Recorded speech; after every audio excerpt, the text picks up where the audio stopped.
Oi, gente, meu nome é João Gabriel Guimarães e eu vou falar aqui sobre a importância do renascentismo para a história da medicina. Eu fiz tipo um resumo aqui e eu vou dar essa minha aula com base no que eu estudei. E é isso, vamos começar. Gente, primeiro, qual era o contexto das doenças na época do renascentismo lá na Europa? Basicamente, tinha muita epidemia, por exemplo, teve de hanseníase, peste negra e febre tifoide. E tinha muito. O escorbuto dominava os marinheiros lá das grandes navegações. Por causa que era escorbuto? Era falta de vitamina C. E já que lá eles, tipo assim, viviam em situações bem precárias lá no alto mar, eles acabavam sofrendo disso. E também tinha muita sífilis, que os mercenários, que basicamente eram os. Tipo. Mercenários eram tipo pessoas que eram pagas pra ir pra guerra. E eles só aceitavam qualquer coisa pra ir pra guerra. Tipo, dava dinheiro pra ele, ele ia. Daí eles meio que não tinham uma causa pra lutar, eles só lutavam por dinheiro. E aí nisso eles ficavam migrando pra vários lugares da Europa pra conseguir dinheiro e lutar. E aí, por conta disso, eles acabaram passando sífilis pra muitas pessoas. Daí, e também as crianças sofriam de muito raquitismo. Basicamente era esse contexto das doenças na história, na época do renascentismo. Daí, bora falar hanseníase. Gente, a hanseníase foi uma das maiores epidemias que aconteceram na história da humanidade e da Idade Média, principalmente. E basicamente era uma doença considerada castigo divino. E isso fez com que caísse muito estigma nessas pessoas que tivessem isso. Porque as pessoas falavam, nossa, essa pessoa tá doente porque ela merece, ela deve ter feito uma coisa muito ruim pra estar assim. E aí as outras pessoas ficavam tipo, nossa, bora ficar longe dessa pessoa porque ela realmente não presta, ela merece estar assim. E aí, tipo, sendo que a pessoa nem tinha culpa de nada, mas caiu esse estigma nas pessoas e acabou com a vida das pessoas. Daí, como que era feito depois que davam um diagnóstico? Tipo, nossa, tu tá com hanseníase. Basicamente, essa pessoa era pega, colocava lá dentro de um caixão, na frente do altar, jogavam areia, terra, nessa pessoa, e ela era considerada legalmente morta pelo padre. Só que, tipo assim, não enterravam ela continuava viva. Só que ela tinha que continuar viva com. Esqueci o nome da palavra. Mas basicamente ela era obrigada a ficar andando com um bastão e um chocalho. E ela ficava andando com esse bastão. Aí, por exemplo, o que fazia? Qual que era a importância disso?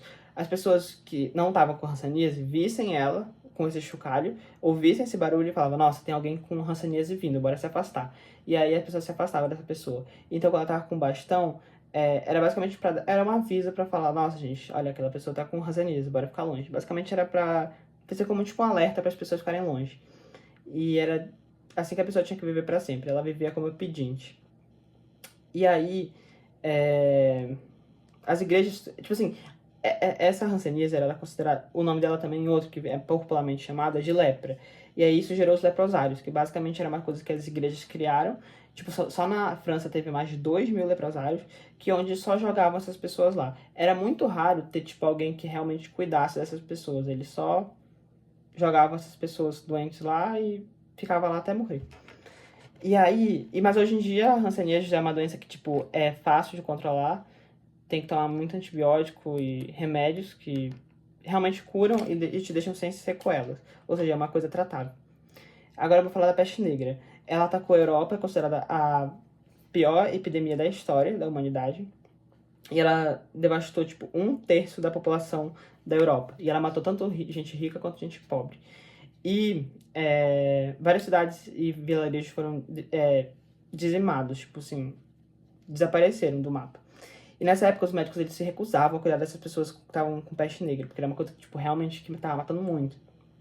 E aí só quem cuidava dessas pessoas eram pessoas encapadas e cheias de máscara que cuidavam dessas pessoas. Mas só que tipo, elas ainda assim, mesmo toda encapada, elas usavam tipo bastões enormes para cuidar dessas pessoas, porque elas não queriam chegar perto, porque se chegasse perto ia pegar a doença. E eles acreditavam que a doença se espalhava pelo ar. E aí eles meio que usavam, tipo, umas máscaras, sabe aquelas... Você deve ter visto que aquelas lá que, de corvo. Aí no bico do corvo, no bico da máscara, eles colocavam várias especiarias, pétalas de flores e perfumes pra purificar o ar e a pessoa não ficar doente. Só que, tipo, eles não estavam errados. Eles não estavam 100% errados. Essa doença realmente se espalhava pelo ar. Tanto é que a forma mais fatal imortal era essa que passava pelo ar, que era a pneumônica, que atacava os pulmões. Mas a doença realmente se espalhou mesmo pelo fato de ser uma doença... basicamente é uma bactéria, se não me engano é uma bactéria, que fica nas pulgas dos ratos, principalmente. E como lá as cidades eram muito sujas, não tinha higiene, não tinha saneamento básico, isso fez com que se espalhasse muito fácil pela Europa inteira. E foi assim, isso que acabou com as pessoas. Só depois de um tempo que as pessoas foram se tocar disso. Só que até eles se tocarem disso, já tinham matado um terço da população. E aí, em alguns casos... Aí, por que não é peste negra? É porque em alguns casos, as pessoas sofriam... Começava a aparecer manchas escuras nas peles das pessoas, por conta da hemorragia. E aí ficava escura e por isso que não é peste negra, por causa disso. Agora a gente vai falar do papel das escolas médicas na Europa. Gente, antes a medicina ela tava muito parada, porque tipo... Ai, a Siri começou a falar. Enfim, o pessoal achava que a medicina... Tipo assim, a medicina realmente estava muito parada, por causa que eles acreditavam só nas teorias dos antigos cientistas, tipo Galeno, por exemplo, que inventou aqueles 4 humores, e isso atrasou muito a história da medicina. E aí essas escolas médicas elas surgiram justamente para parar com isso, e elas transformaram a educação e a prática médica.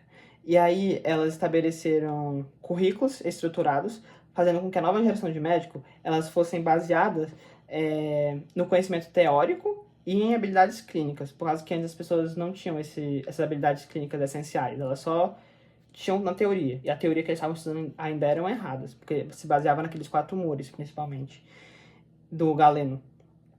E aí, além do papel educacional, essas escolas médicas, elas viraram, tipo, grandes centros de pesquisa, contribuindo para o estabelecimento gradual da medicina baseada em evidências. Pararam de ser só teoria e começaram a ver o que a medicina realmente era. Começaram a examinar corpos, começaram a dissecar os corpos das pessoas e realmente aprenderam na prática o que é a medicina. E aí, a colaboração entre acadêmicos de diversas origens fez com que a medicina realmente avançasse muito. Porque pessoas que, tipo, estudavam em escolas lá da Inglaterra, por exemplo, começaram a estudar com pessoas lá da França, se juntavam, reuniam conhecimentos, e isso fez a medicina progredir muito com o tempo. Daí, agora a gente vai falar da transição para a medicina renascentista. Teve a ruptura com as tradições medievais, e criou bases para a medicina moderna. A medicina moderna só começou a existir depois que teve essa transição no renascentismo.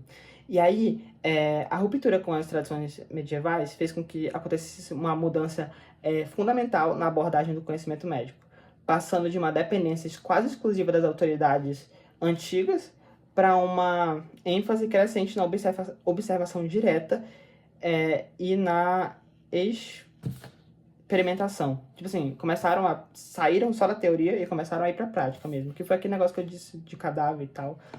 E aí uma das principais pessoas que fizeram isso foi um cara chamado Andreas Vesalius. Ele fez estudos anatômicos revolucionários que desafiaram séculos de dogma médico.